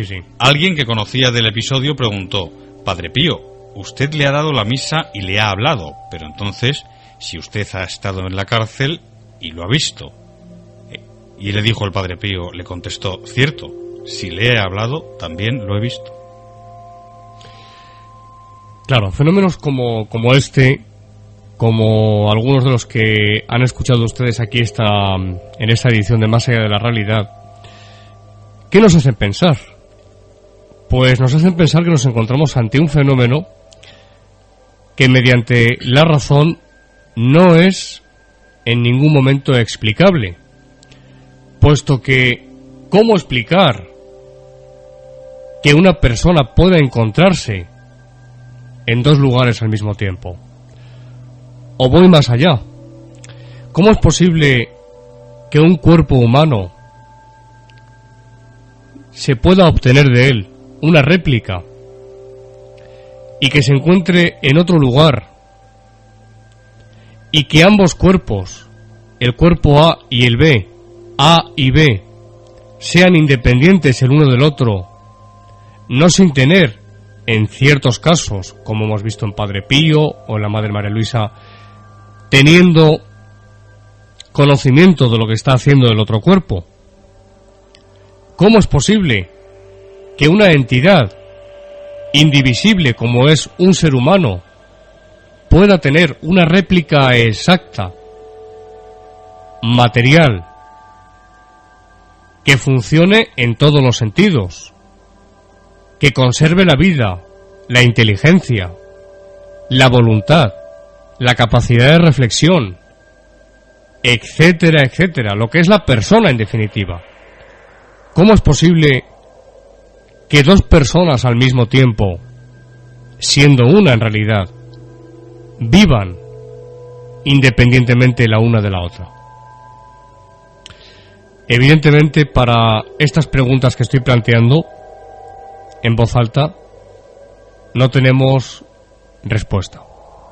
ni se puede aplicar la razón, en ningún caso. Ni la ciencia tampoco. Ni la ciencia. Ni se puede explicar desde un punto de vista científico. No se puede. Nos encontramos en estos casos, y es una opinión personal, nos encontramos ante un fenómeno que tiene un origen sobrenatural, no paranormal, sí podríamos decir paranormal sobrenatural, pero en definitiva, para no liar la maraña, un origen sobrenatural. ¿Esto qué quiere decir? Pues quiere decir que teológicamente hablando, porque es en el contexto en el que se suelen dar, existe una causa que está por encima del sujeto, que por supuesto es trascendental, por supuesto que es, pero que va más allá. ¿Por qué va más allá? Pues sencillamente porque tiene la capacidad de operar una intervención que excede o que se sale de las leyes físicas conocidas. ¿Quieren ustedes pensar que me refiero a Dios? ¿Al Creador? Piénsenlo. ¿Quieren ustedes pensar que me refiero a una fuerza superior que no tiene nombre? Piénsenlo. Yo no estoy diciendo que sea Dios, o Alá, o Yahvé. Simplemente estoy diciendo que hay una causa superior por encima del sujeto que provoca el fenómeno, porque lo que ha quedado claro también en toda la casuística que les hemos ofrecido, y este es un punto muy importante, la casuística es fundamental para sacar conclusiones, que es lo que hemos hecho y estamos haciendo. Ha quedado patente que no es la persona, no era el Padre Pío, no era la Madre María Luisa, no eran los testigos que hemos mencionado en casos de bilocación objetiva o física los que a voluntad provocaban la experiencia, sino que se veían metidos, sin saber cómo ni por qué, en un fenómeno semejante. Por lo tanto, la consecución del fenómeno no depende, como en otros muchos fenómenos paranormales, de la voluntad del sujeto, ni mucho menos. Esto en lo que se refiere a la bilocación objetiva o física. En cuanto a los dobles etéreos o cuerpos sutiles que se desdoblan, proyectan y en algunos casos se materializan, como hemos visto, nos encontramos con un hecho que es la presencia en el ser humano de una entidad inmaterial, pero no obstante existe, que es capaz de abandonar temporalmente o de una forma transitoria el cuerpo físico o material, desdoblarse, separarse del mismo, proyectarse en el espacio y materializarse o presentarse ante personas vivas. Son los llamados fantasmas de vivos, conocidos desde hace décadas.